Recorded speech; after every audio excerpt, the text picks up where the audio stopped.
आमे थेरे जगतपुरे पुरी रे अधिकांश समय आमे गुरुदेव पाखे काटुलु। थरे मु बसीची जगतपुरे मो पाखे आउ जने सन्यास बसीचंदी से समय बहुत लोग प्रणाम करने आसुले गुरुदेव रूम को समस्ते सीरियली आसुले समस्ते सीरियली आसुले गोटक पर जनक पर जड़े प्रणाम करी गुरुदेव ठूर विदाय नौले। कई क्या कथा शुणवे नहीं दर्शन करेंगे गुरु को निजर दुख निवेदन करेंगे घर को जी फंक्शन सरी जाइए किए कहते बाबा मो पिला केमती भल पाठ पढ़ो गुरु को एक कथा पचरा जाए नहीं। किए कहते बाबा मो चाकिर केमती ट्रांसफर हम किए कहते बाबा मु गोटे टाउन रे केमती जगह खंडे किणीमी किए कहते बाबा मोर बहुत शत्रु लगी से शत्रु केमती विनाश हे। अरे शत्रु किए आपन को जना ना आपण मन आपणकर शत्रु ना आपण मन आपणकर मित्र। केतबेले मन शत्रु हुए मन मित्र हुए। गीतार 6ठ अध्याय भगवान एक कथा अर्जुन को कही जितेबले मन तुमको ईश्वराभिमुखी करइब सेतेबले मन तुमर मित्र हैला। जितेबले मन तुमको संसार अभिमुखी करइला तुम मन तुमर शत्रु हैला। तेणु आपण जानतु आपण मन आपणकर मित्र ना आपणक मन आपणकर शत्रु। भजन बोलायनी तो मन तोते भगारी न भजिला राम हरि। तेणु मन तुमर सबकि तेणु तुम्हें साधना करी करी चल। तेणु जदि साधना पथरे आपण भगवान को सम्मुख रखिए आखि आगे रखिए ताहले कौन हम ना आपण युद्ध रे जय हे। आपण गुरु को केबे निवेदन करती असत कथाटा निवेदन करेंगे दुख पड़े निवेदन पड़े कष्ट पड़े आपण निवेदन करेंगे किंतु आउ कौन कथा सुख कथा आपण केबे शेयर करेंगे नहीं कि निवेदन करेंगे नहीं लुचे की करदे काले बाबा जानिले आमको किसी पैसा मागिबे कि कहिबे कि एमती अनेक शिष्य आम आश्रम रे सब अच्छे। भगवान को केबे सम्मुखरे रखिचंती अर्जुन भली तांको सब कथा कहिचंती तांको प्रेयर करिचंती तेणु करिना।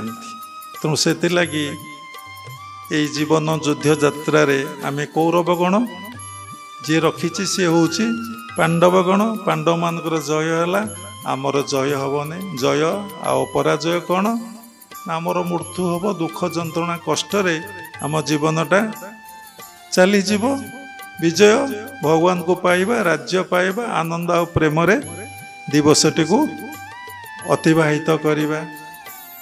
तेणु भगवत गीता देखंतु ये भली रस खाली रसरे परिपूर्ण दीटी ग्रंथ श्री भगवान उवाच गोटे हूँ भगवत गीता आ गोटे हूँ भागवत।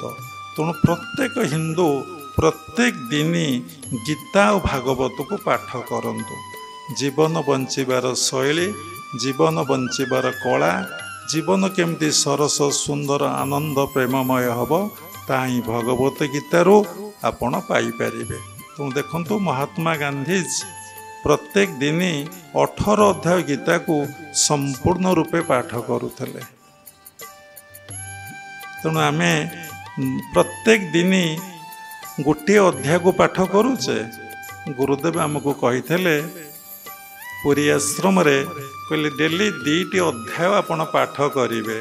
गोटे हूँ 12 अध्याय भक्ति योग 15 अध्याय पुरुषोत्तम योग आपण पाठ करेंगे। जदि 2टी चैप्टर को आपण डेली पाठ करेंगे अन्न वस्त्रर कौन सी अभाव आपणकर रहिबो नाही। तेणु आमे सेबे ठारू मंत्र मूल गुरुर वाक्य आमे कौन करुचु ना प्रत्येक दिन 12 अध्याय 15 अध्याय आमे डेली पाठ करूँ। तेणु भगवत गीता पढ़िले ये जीवन बंचिबार शैली जीवन बंचिबार कला आपण से शिक्षा लाभ करें।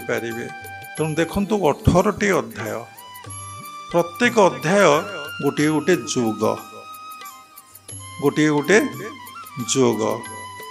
ତେଣୁ ଗୀତାଟା କମ୍ପ୍ଲିଟଲି ବ୍ରହ୍ମବିଦ୍ୟାଂ ଯୋଗ ଶାସ୍ତ୍ର। ଏଇଟା ହେଉଛି ବ୍ରହ୍ମବିଦ୍ୟା ଆଉ ଯୋଗର ଶାସ୍ତ୍ର। ଯୋଗ ଶବ୍ଦର ଅର୍ଥ ଏକତ୍ଵ ଭାବ ବା ମିଳନ ଭାବ ବା ଜୀବାତ୍ମା ପରମାତ୍ମାଙ୍କ ସହିତ ମିଳନକୁ ଯୋଗ କୁହାଯାଏ। ଯୋଗ ଭାଷାରେ ଏକ ସହିତ ଏକ ମିଶିଲେ ସେ ଏକ ହୁଏ, ଦୁଇ ହୁଏ ନାହିଁ। ଯେତେବେଳେ ଜୀବାତ୍ମା ପରମାତ୍ମାଙ୍କ ସହିତ ମିଳନ ହେଇଯାଏ ସେ ପରମାତ୍ମା ହେଇଯାଏ, ସେ ଆଉ ଜୀବାତ୍ମା ହେଇକି ରହେ ନାହିଁ, ସେ ପରମାତ୍ମା ହେଇଯାଏ, ହିମସେଲ୍ଫ ଗଡ୍ ହେଇଯାଏ। ତେଣୁ ଏତିକି ଆପଣ ଜାଣିଥାନ୍ତୁ। ତେଣୁ 18ଟି ଅଧ୍ୟାୟ 18ଟି ଯୋଗ। ତେଣୁ ପ୍ରଥମ କି ଯୋଗ ନା ବିଷାଦ ଯୋଗ, ଶେଷଟା କି ଯୋଗ ନା ମୋକ୍ଷ ଯୋଗ।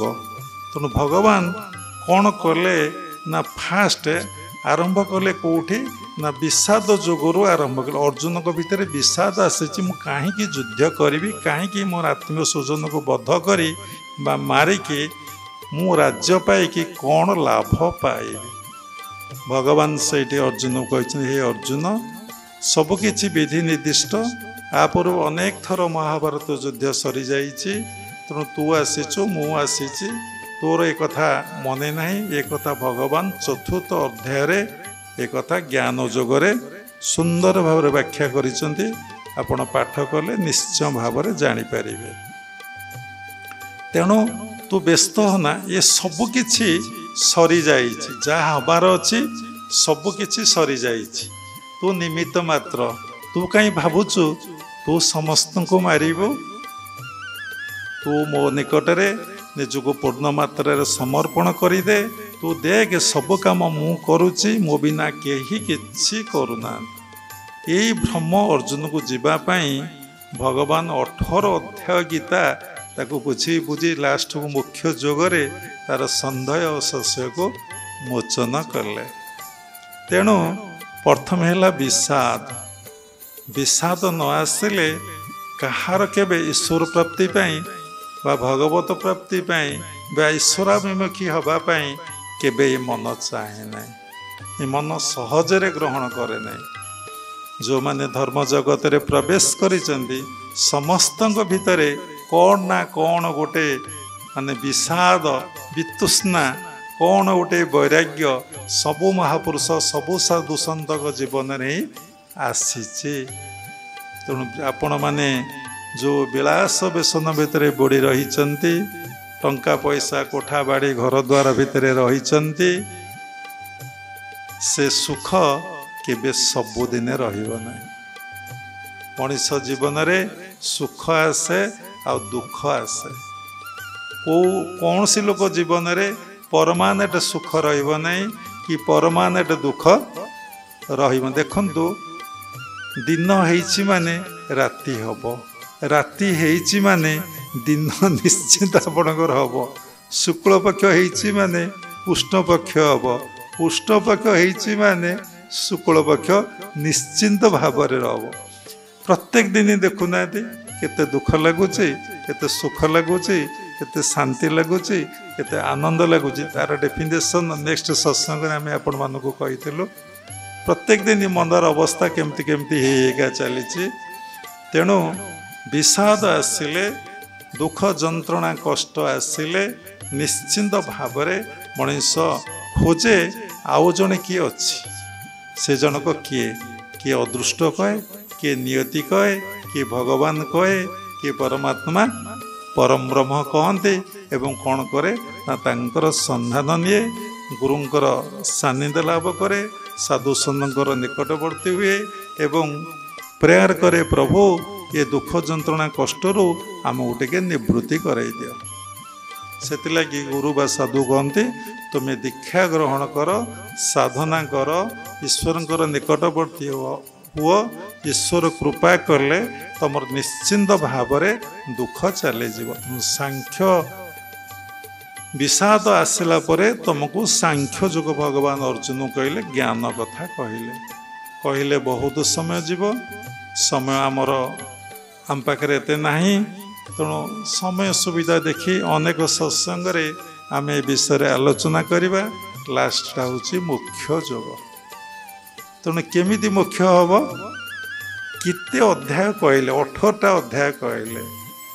ବିଷାଦ ଯୋଗ କହିଲେ, ସାଂଖ୍ୟ ଯୋଗ କହିଲେ, କର୍ମ ଯୋଗ କହିଲେ, ଜ୍ଞାନ ଯୋଗ କହିଲେ, ସନ୍ନ୍ୟାସ ଯୋଗ କହିଲେ, ଧ୍ୟାନ ଯୋଗ କହିଲେ, ଜ୍ଞାନ ବିଜ୍ଞାନ ଯୋଗ କହିଲେ, ଏମିତି ଭକ୍ତି ଯୋଗ କହିଲେ, ସେଇଠୁ ବିଭୂତି ଯୋଗ କହିଲେ, ବିଶ୍ୱରୂପ ଦର୍ଶନ ଯୋଗ କହିଲେ, ପୁରୁଷୋତ୍ତମ ଯୋଗ କହିଲେ, ଦୈବାସୁର ସମ୍ପଦ ବିଭାଗ ଯୋଗ କହିଲେ, ଶ୍ରଦ୍ଧାତ୍ରୟ ବିଭାଗ ଯୋଗ ସପ୍ତଦଶ ଅଧ୍ୟାୟ, ତାପରେ 18ରେ ମୁଖ୍ୟ ଯୋଗ କହିଲେ। ତେଣୁ ଦେଖନ୍ତୁ, ଅର୍ଜୁନ ଏତେ ଦେଖିଲା ପରେ, ଏତେ କଥା ଶୁଣିଲା ପରେ ବିଶ୍ୱରୂପ ଦେଖିଲା, ଭଗବାନଙ୍କର ବିଭୂତି ସବୁ ଦେଖିଲା। ଯାହା କିଛି ଆପଣ ଦେଖୁଛନ୍ତି ସବୁକିଛି ଭଗବାନଙ୍କର ବିଭୂତି। ଯେଉଁ ରୂପ ଦେଖୁଛନ୍ତି ସବୁ ରୂପ ହିଁ ଭଗବାନଙ୍କର। ଗୀତା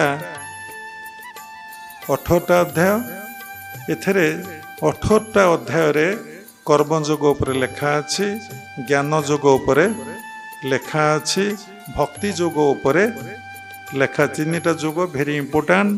ଗୋଟେ କିଭଳି କର୍ମ କରିବ ତାର କୌଶଳ ଲେଖା ଅଛି, କିଭଳି ଭାବରେ ଜ୍ଞାନ ପ୍ରାପ୍ତି ହେବ ସେ ବିଷୟରେ ଲେଖା ଅଛି, କିଭଳି ଭାବରେ ଆପଣଙ୍କୁ ଭକ୍ତି ପ୍ରାପ୍ତି ହେବ ସେ ବିଷୟରେ ଲେଖା ଅଛି। ସେ ଲାଗି ଆମ ଓଡ଼ିଆରେ ଗୋଟେ ସୁନ୍ଦର କଥା ଅଛି, କ'ଣ ନା ବୁଝୁ ନ ବୁଝୁ ପଢ଼ ଗୀତା, ରୁଚୁ ନ ରୁଚୁ ଭୁଞ୍ଜୁ ପିତା, ଜାଣେ ନ ଜାଣେ ନା ଚିତା।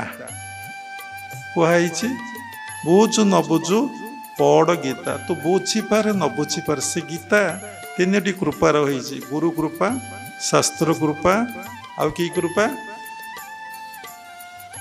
ଭଗବତ କୃପା। 3ଟି କୃପା ଅଛି। ଗୁରୁଙ୍କର ସାନ୍ନିଧ୍ୟ ହେଲେ, ଉତ୍ତମ ଶିଷ୍ୟ ହେଲେ ଗୁରୁ କୃପା କରନ୍ତି। ଯାହାଙ୍କୁ ଗୁରୁ ସବୁବେଳେ ମନେ ପକାନ୍ତି, ଅନ୍ତରରେ ସ୍ଥାନ ଦିଅନ୍ତି ଏବଂ ତାଠି ଗୁରୁ କୃପା ବର୍ଷେ। ଯିଏ ଗୁରୁଙ୍କୁ ସବୁବେଳେ ସ୍ମରଣ କରେ, ଗୁରୁଙ୍କ କଥା କହେ, ଗୁରୁଙ୍କୁ ଅନୁଭବ କରେ, ଗୁରୁଙ୍କୁ ସମ୍ମୁଖରେ ଅର୍ଜୁନ ଭଳିଆ ରଖେ। ତେଣୁ ଭଗବାନଙ୍କର ପ୍ରିୟ ଶିଷ୍ୟ କିଏ? 2 ଜଣ ପ୍ରିୟ ଶିଷ୍ୟ ଥିଲେ, ଜଣେ ହେଉଛନ୍ତି ଅର୍ଜୁନ, ଆଉ ଜଣେ ହେଉଛନ୍ତି କିଏ? ଉଦ୍ଧବ। ତେଣୁ ସେମିତି ଯଦି ଗୁରୁଙ୍କ ମନ ବୁଝି ତମେ କାମ କରିପାରିବ, ତେଣୁ ଗୁରୁଙ୍କର ପ୍ରିୟ ଶିଷ୍ୟ ହେଇପାରିବ। ଗୁରୁ ଶକ୍ତି ତମ ଭିତରେ କ୍ରିୟାଶୀଳ ହେବ, ତମେ ଅନୁଭବ କରିପାରିବ। ଶାସ୍ତ୍ର କୃପା, ସବୁ ଶାସ୍ତ୍ର ତମକୁ ପ୍ରାପ୍ତି ହେବ ଏବଂ ଯେଉଁ ଶାସ୍ତ୍ର ପଢ଼ିବ ତେମେ ତାର ଜିଷ୍ଟ ସାରାଂଶକୁ ବୁଝିପାରିବ ଏବଂ ଶାସ୍ତ୍ର ସବୁ ତମ ମନ ଭିତରେ ରହିଯିବ। ଭଗବତ କୃପା, ଧ୍ୟାନ ଜପ କଲେ ଭଗବତ କୃପା, ଈଶ୍ୱରଙ୍କ କୃପା ପ୍ରାପ୍ତି ହୁଏ। ତେଣୁ